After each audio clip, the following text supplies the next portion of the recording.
issues that affect the life of the masses, you are going to actually have some responses. And that is what actually has gathered us, here today. To realize like that students union driver that goes to that students union bus, while all of us are busy loafing around and start engine and then get every one of us thinking politically. That process is what has actually developed right now. And why we are here today is to concretize that process. We know quite well that there are obstacles in our front. There are obstacles we have to surmount in bringing, and organizing the masses of this country. It's a subjective issue. When we say a subjective question, it means it's a thing that it's scientific.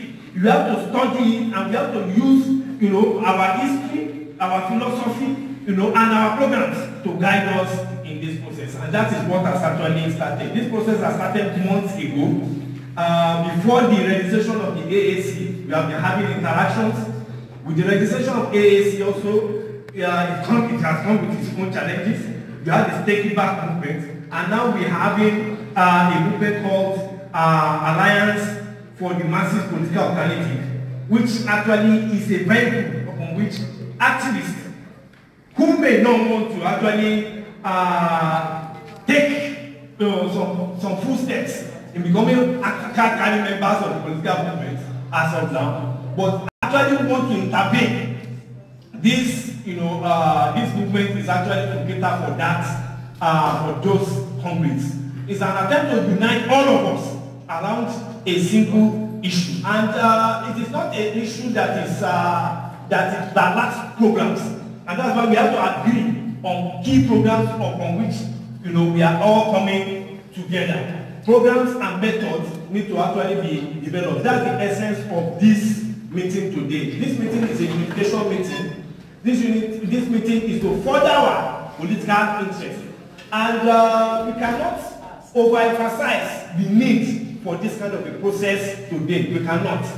On one side today, what are the options that we have that the masses have chosen to pick on? On one side, you have the PDP, completely worthless. On the other side, you have the APC, completely worthless.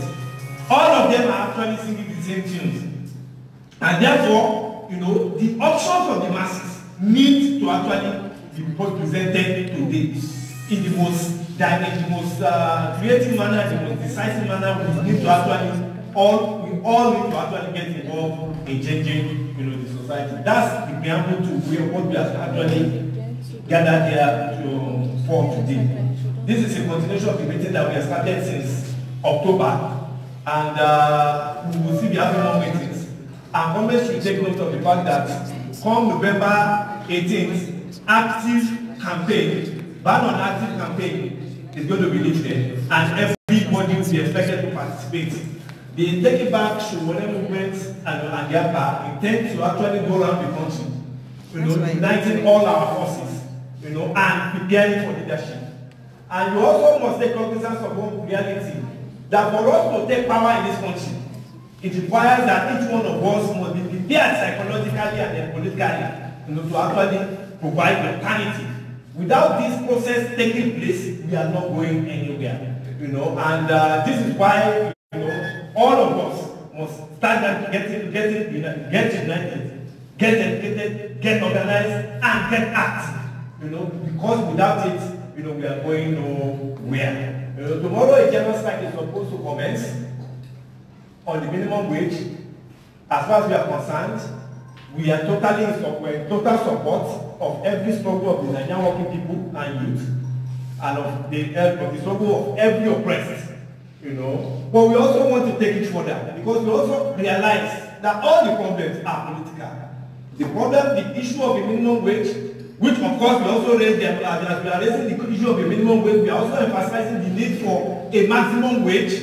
These are concrete issues that only when we take political power can we actually, end this regime of attacks, and this is just one of the various aspects that we intend to actually concretely start addressing using, this platform.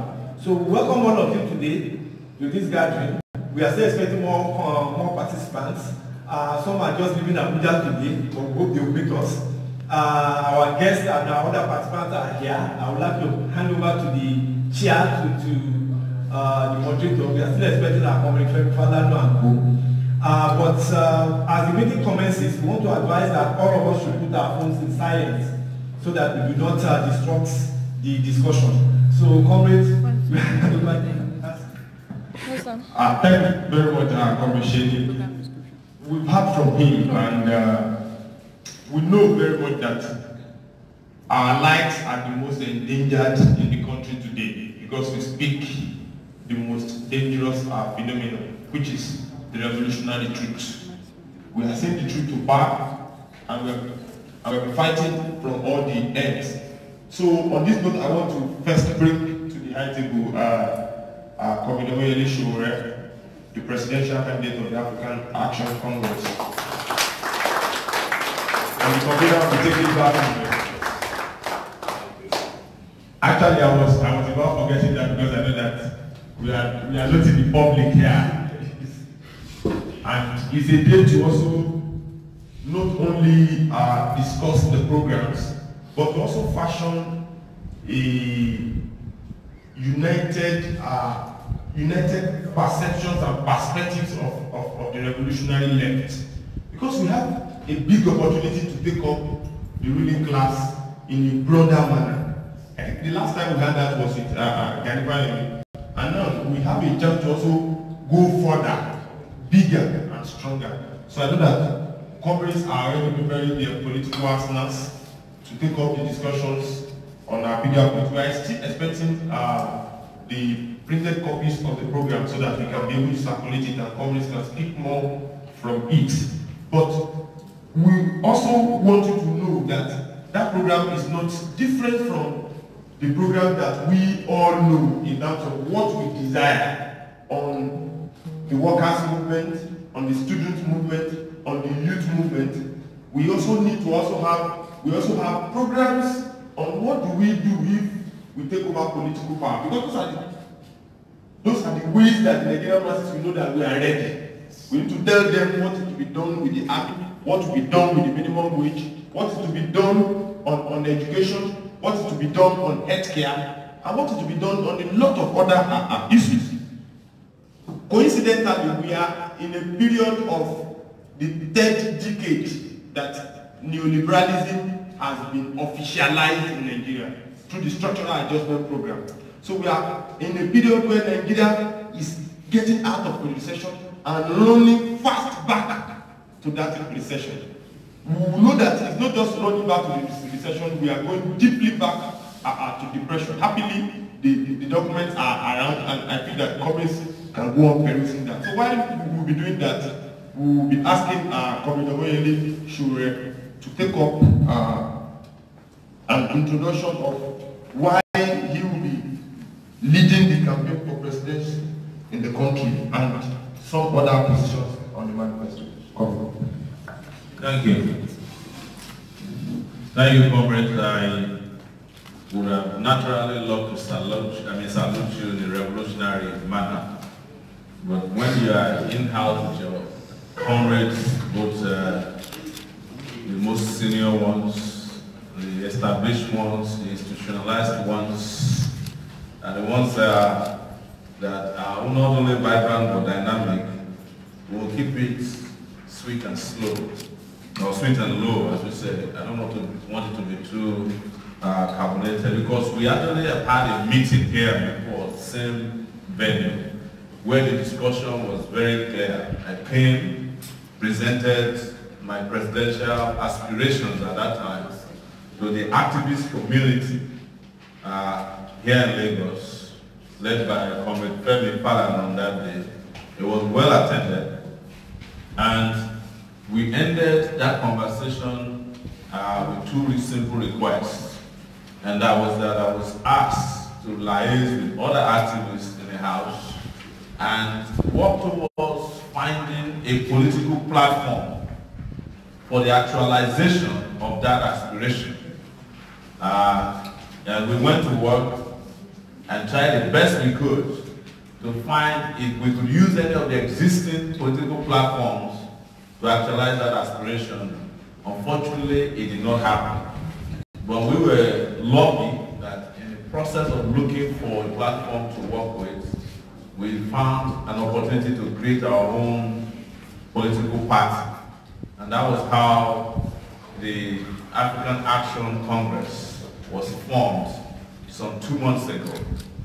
So I'm back not to tell any news stories, but to submit to the House that we have now found a political platform, and as of this moment, I have become a candidate. I'm no longer an aspirant planning to become the president of the Federal Republic of Nigeria.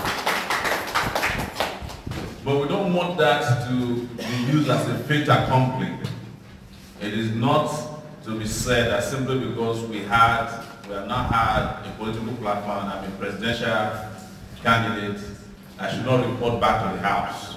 So that was the reason it was decided that we will expand the platform to include so many of our colleagues who are sending their apologies when we had the first meeting, and some who were not even contacted at all to be present today, not only to get the reporting back of the decision to run or the candidacy, but to help scrutinize, engage with so many of the activities that have happened, scrutinize and engage with the documentation that we have in place, scrutinize and engage with strategy, and also for those who are active enough and willing, which I'm sure a lot of us are willing, to help become part of the mass movement that will uproot the long-established political cabal in this country that has been holding Nigeria to ransom for the last 58 years.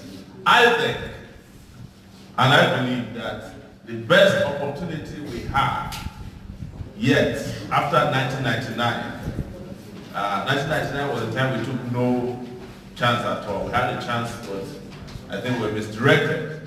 It's this time. Yes, Chief Gani Fawehinmi once contested as the presidential hope to turn Nigeria around, but as I've always said, Chief Gani Fawehinmi came before his very time.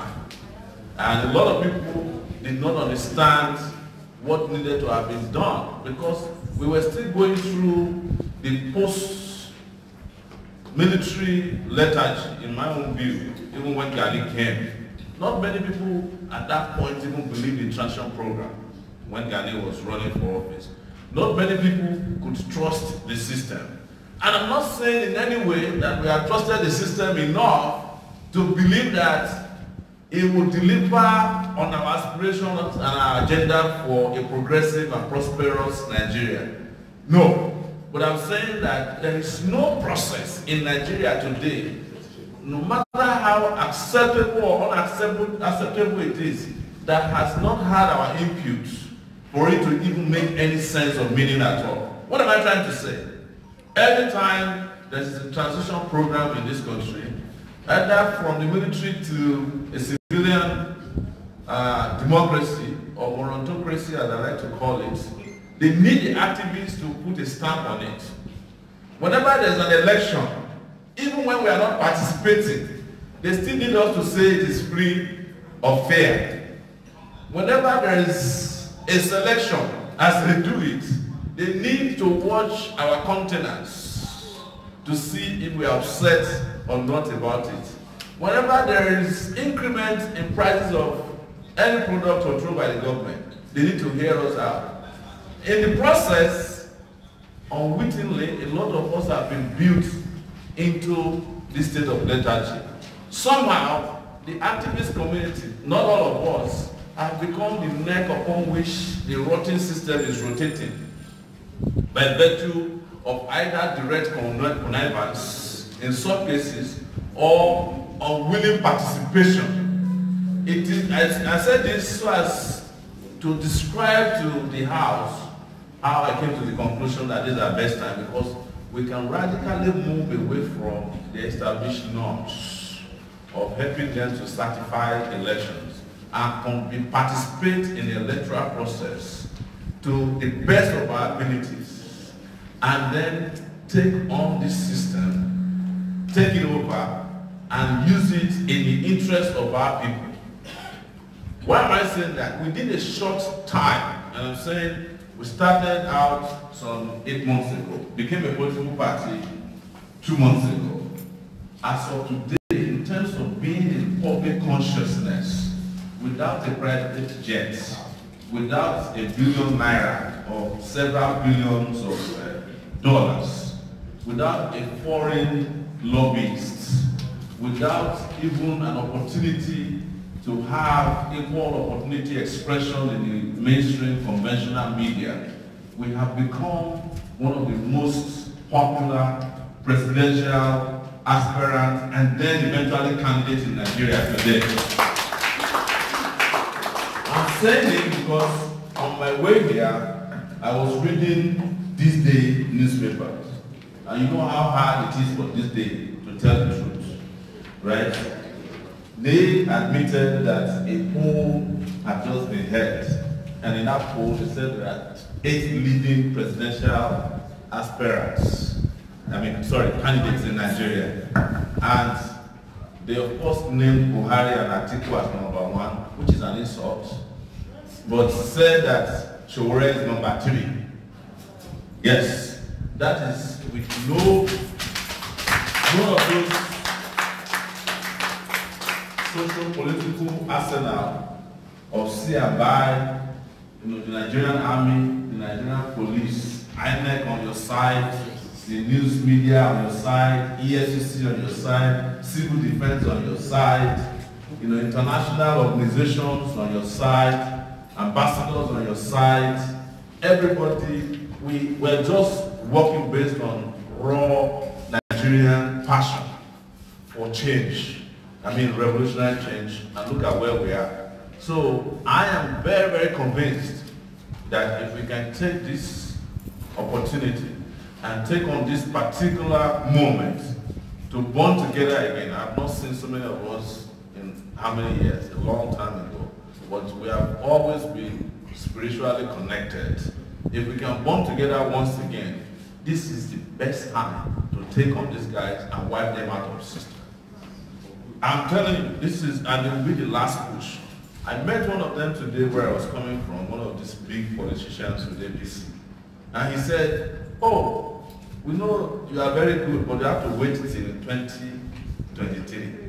And I said, the fact that you already know that we are good enough is enough for you guys to know that there's no 2023. Our 2023 will be our second term in office. And by then, yes. So it's fine, I agree with you that we'll wait till 2023, but that will be the second term of our tenure in office. They are already admitting that there is a national mystic in the air, as Bob Marley would like to say, and something is about to give. And I'm not saying it also, which is a way of wrapping up my initial. I'm not giving any particular direction to them. I want to hear you speak. This is a conversation between us. There's no big speeches here. But what I'm hearing from them is that, or what I want to say to you is that all of the efforts that I'm talking about has not even included your inputs yet. I've not gotten 5% of the activist community on our side yet. I have not seen any of you attended my rallies yet. We have just been saying hi, and the usual social media likes, In fact, I was worried about the activist community when I heard some of our activists the other day when I went to the Palace of the Ooni of Ife. An activist who taught me how to be rebellious was asking why I didn't prostrate for the Ooni of Ife. I said, what happened to activism? When we meet, we will discuss what has happened to some of our, wiring systems so that we can do a reset or a calibration. But the truth is that the moment we can get most of you on board, then I can actually start resting a little bit more too.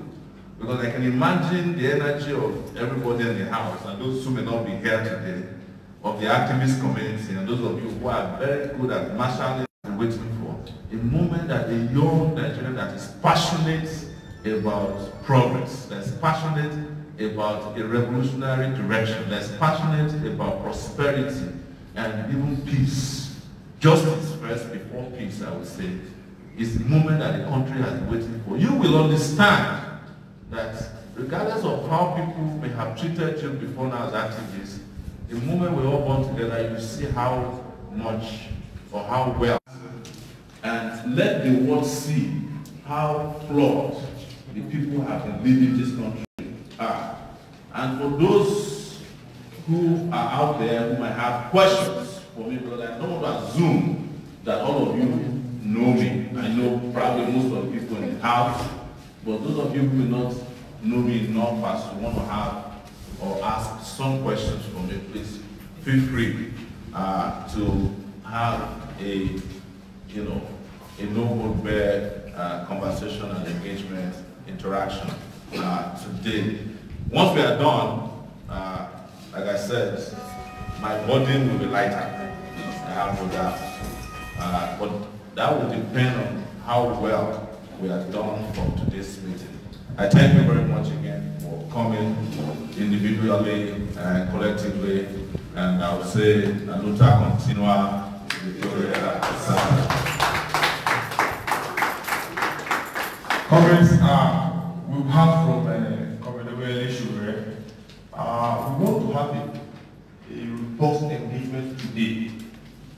And that is why this meeting, like you said, is going to be very critical. This is one of the most critical periods in this movement, in this campaign.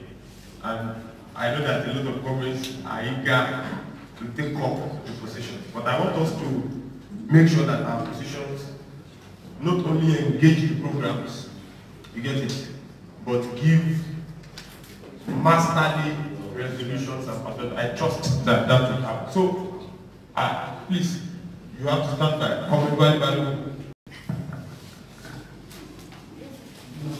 Greatest Milander. We are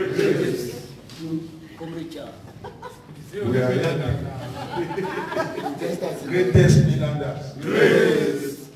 Of the greatest Milanders. Great. Greatest Nigerian people. Great. We are here because of Shure. He's our friend. At least we have been together behind the barricade. At least Debola, you never. At least about 5 of us here. Our coming as a group, Europe, is to play the role that we have been playing in the past. We don't see a Shure for president the way we are organizing it. It should not be the way we are organizing our pressure groups. We don't know who is the coordinator in mainland, particularly in Lagos Central. We of Europe, we want to take up that challenge.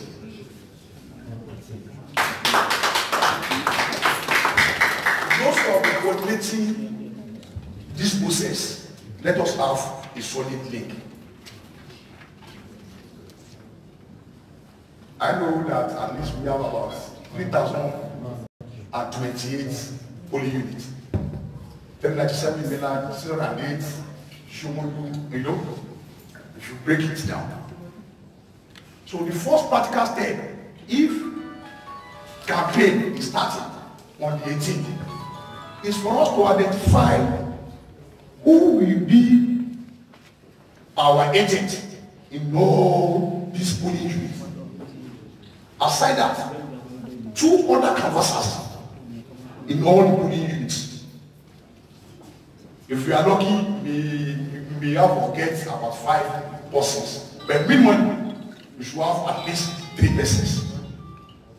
We may not be part of the movement to maybe Akure or other areas. But in our area, and like my sister was just now, when she was giving us these answers, we need any show rest with there. We will continue to organize in your name.